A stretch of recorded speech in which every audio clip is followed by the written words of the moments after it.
पिछले एक वीडियो में मैंने आपको बताया था कि मेरे पास एक पेशेंट आए जिनको स्क्रोटम में बहुत पेन था और जब वो लेट जाते थे तो पेन कम हो जाता था। उसमें मैंने आपको ये भी बताया था कि वेरिकोसिल क्या होता है और इसका ट्रीटमेंट क्या है। उस वीडियो में हमने उस पेशेंट को वेरिकोसिल की वजह से इनफर्टिलिटी हो सकता है वो समझाया था और उसका इलाज भी बताया था। नमस्कार दोस्तों, मैं डॉक्टर अजीत यादव। आज हम बात करेंगे मेल्स में होने वाले एक कॉमन प्रॉब्लम वेरिकोसिल के बारे में। इस वीडियो में हम जानेंगे क्या वेरिकोसिल मेल्स में इनफर्टिलिटी का कारण हो सकता है, और अगर मान लीजिए वेरिकोसिल हो गया तो इसका ट्रीटमेंट क्या है। तो चलिए शुरू करते हैं। उससे पहले चैनल को सब्सक्राइब करना मत भूलिएगा ताकि आपको ऐसी इंफॉर्मेटिव वीडियो मिलती रहे। पहले जानते हैं कि वेरिकोसिल होता क्या है। मेल्स के स्क्रोटम में जो वेन्स होती हैं उनको कहते हैं पेम्पनिफॉर्म प्लेक्सिस। जब वे वेन्स फूल जाती हैं तो उनको वेरिकोसिल कहा जाता है। और अगर आपको वेरिकोसिल हो चुका है तो ज़्यादातर केसेस में ये कोई प्रॉब्लम नहीं देता है और ट्रीटमेंट की कोई ज़रूरत नहीं होती है। पर उसके चलते अगर स्क्रोटम में पेन हो रहा है या अल्ट्रासाउंड पे ये ग्रेड 3 या 4 है तो उसका ट्रीटमेंट जरूरी है। तो जब मैं अपने पेशेंट से बात करता हूँ तो मुझे पता लगता है, कुछ पेशेंट ने बताया कि वो कुछ साल से ट्राई कर रहे थे बच्चा करने की बट सक्सेसफुल नहीं हो पाए। अब मुझे समझ में आया कि वेरिकोसिल इनको हो चुका था काफी पहले से।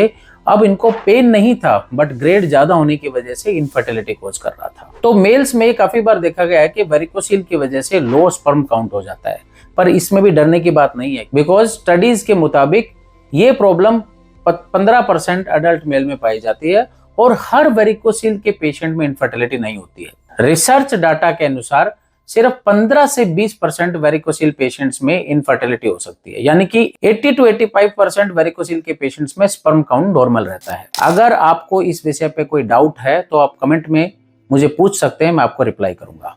अब मेरे ये पेशेंट मेरी बात सुनकर निराश हो गए कि उनको स्पर्म काउंट लो है वेरिकोसिल की वजह से। फिर मैंने उन्हें समझाया कि इसे ठीक किया जा सकता है। तो उन्होंने पूछा कैसे।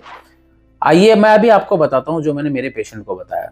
तो लोअर ग्रेड के वेरिकोसिल होते हैं, उन्हें आसानी से ठीक किया जा सकता है कुछ लाइफस्टाइल चेंज करके, जैसे लूज अंडरवियर पहनना, ज्यादा देर खड़े ना रहना, कुछ फिजिकल टाइप के एक्सरसाइज, या जैसे मैंने पहले भी अपने वीडियोज में बताया था कुछ योगा करना।